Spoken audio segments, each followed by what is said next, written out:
Roughly 1.5 million students were involved in a sports-related injury in the high school year of '05 and '06.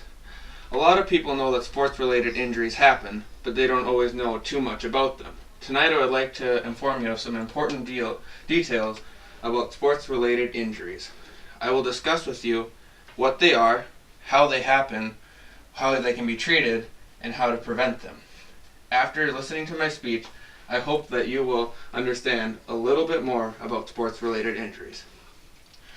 First of all, what are sports-related injuries? The four most common types of sports-related injuries are sprains, fractures, contusions, and concussions.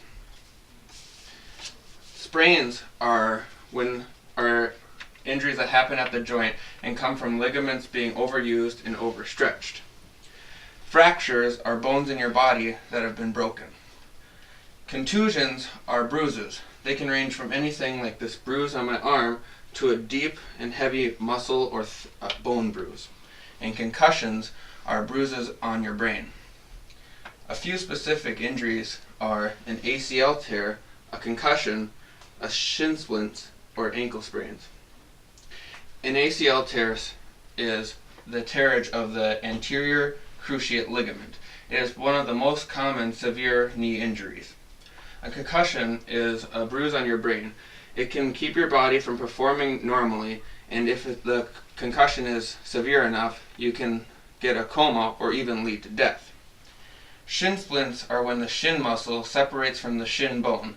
This is typically caused by using the wrong kind of footwear or having your footwear being worn out. And lastly, you have ankle sprains. Ankle sprains are the most common form of sprain in sports-related injuries. Now that we know what sports-related injuries are, you might want to know how they happen. Sports-related injuries typically happen from having insufficient training or having overuse of the injured area.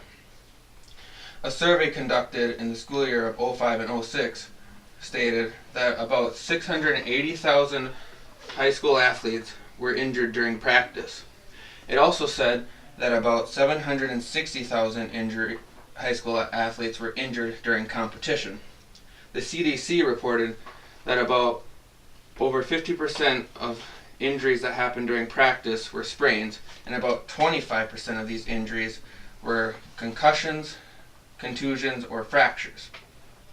The CDC also reported that when it came to competition, that there was less than 50% of the injuries that were sprains, and about 11% each were concussion, contusions, or fractures. The remaining percentage for both reports were classified as other. Now, what we want to talk about is being able to heal your injury. Many injuries just take time. Some of these injuries include minor sprains, muscle pulls, heavy bruises, or concussions. Fox News noted that the best general rule of thumb to follow when you get an injury is to follow the Rice method. That is to rest, ice, compress, and elevate. As you can see here, I have suffered a sports-related injury. I'm using this brace to compress my ankle. That way it reduces the swelling and gives me my full range of movement. Also, some injuries are more severe and require surgery. Some of these injuries include a ruptured Achilles tendon, an ACL tear, or a UCL tear. The UCL tear generally requires the surgery that most people know as Tommy John surgery. And lastly, and most important, we want to know how to prevent our injuries. The best way to do this is to warm up. When you're warming up, you want to stretch out your muscles and maybe do some light jogging. The main point is to make sure that your muscles are warm and that your heart rate has been increased. Also, you should wear any protective or relevant equipment to keep yourself from being injured. Thirdly, you want to know the game. If you know the rules of the game, you are less likely to injure another player or yourself. And also, if you know proper technique of playing the game, you are less likely to injure another player or yourself. A very important thing to do is to keep yourself healthy. You can do this by maintaining proper nutrition. whereas eating all your veggies and not eating a bunch of junk food or pop. And you don't want to over-exhaust yourself and run yourself down, as this can make you more prone to injury.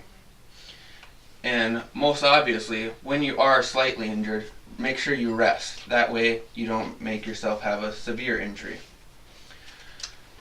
Sports-related injuries happen every day in the United States.